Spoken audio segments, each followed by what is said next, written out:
ভালো হতে চান, কিছু মানুষ ভালো হতে দেয় না। সে মানুষগুলো আসলে কারা? যারা পছন্দ করে না তারা হয়তোবা ডিস্টার্ব করে আমাকে, বা অনেক সময় ডিস্টার্ব ফিল হয়েছে কারণ আমি ২-৩ বছর ন্যাশনাল টিমে নাই, প্র্যাকটিস করার ফ্যাসিলিটি পাই নাই। নিজে প্র্যাকটিস করেছি, যে মাঠে হোক সে মাঠে করেছি, ইভেন কি আমি নিজের গলিতেও প্র্যাকটিস করেছি। আমার মেইন উদ্দেশ্য ছিল প্র্যাকটিস করাটা, কারণ আমি একটা ক্রিকেট প্লেয়ার। আমি তো প্র্যাকটিস করে মাঠ ইউজ করতেই পারি, জিম ইউজ করতে পারি। তেমন না যে আমাকে কেউ যদি বলে যে তুমি জিম ইউজ করতে পারবা না, মাঠ ইউজ করতে পারবা না, এটাও ডিস্টার্ব আমি অনেক ফিল করেছি। ভিটামিন ও ফাইবার সমৃদ্ধ ফ্রেশ আটা ময়দা সুজি আপনাকে দিবে সুস্বাস্থ্যের নিশ্চয়তা। ফ্রেশ আটা ময়দা সুজি। সাব্বির রহমানকেও জিম ইউজ করতে দেওয়া হয় নাই?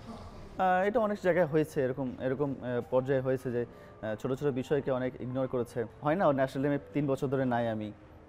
মানুষ আচ্ছা আমি একটা কাজ করতে চাই, ভাই এটা কাজ করা যায় কিনা, বলছে না থাক করা লাগবে না বা দরকার নাই, বা ইগনোর করেছে, অন্যভাবে ইগনোর করেছে। আমি এগুলো কিছু মনে করি নাই।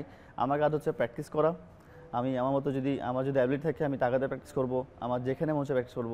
তো এই প্র্যাকটিসটা আমি করেছি এবং আমি আলহামদুলিল্লাহ এখন পর্যন্ত ঠিক আছি। আপনার যখন ৬-৭ বছর ন্যাশনাল টিমে খেলার পর এই ধরনের অভিজ্ঞতার সম্মুখীন হতে হয়, এটা আসলে কতখানি কষ্টের?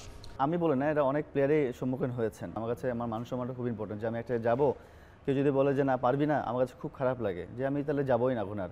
তো এরকম অনেক প্লেয়ারকে আমার চোখের সামনে দেখেছি যে কিছু জিনিস করতে চেয়েছে বাট পাই নাই, ডাইরেক্ট অপমান করে দিচ্ছে। তো আমার কাছে এই জিনিসটা খুবই নিজের কাছে বোধ মনে হয়েছে যে না, আমি তাহলে জিজ্ঞেস করতেই যাব না। আপনার কাছে কি মনে হয় যে আপনাদের ক্ষেত্রে ক্রিকেটের বাইরের ব্যাপার নিয়ে বেশি ফোকাস ছিল টিম ম্যানেজমেন্ট বা বোর্ড? পার্সোনাল লাইফে কি করছি, আমি আমি বলে কথা না, সব প্লেয়ারের কথাই হয়। এশিয়ার মধ্যে কথা বলছি, আমি ইউকেতে খেলেছি ২-৩ বছর। ওদের কথা হচ্ছে তুমি তোমার পার্সোনাল লাইফে কী করছো আই ডোন্ট কেয়ার, বাট তুমি মাঠের মধ্যে কী হচ্ছে এটা আমাদের দেখার বিষয়।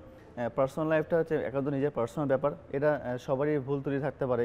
আপনার আমার পার্সোনাল লাইফ থাকতে পারে, আমি কোথায় যাচ্ছি কোথায় খাচ্ছি এটা আমার ব্যক্তিগত ব্যাপার। বাট আমি মাঠের মধ্যে ডিসিপ্লিন কিনা বা আমি মাঠের মধ্যে আমি ১০০ বার দিচ্ছি কিনা সেটা ইম্পর্টেন্ট।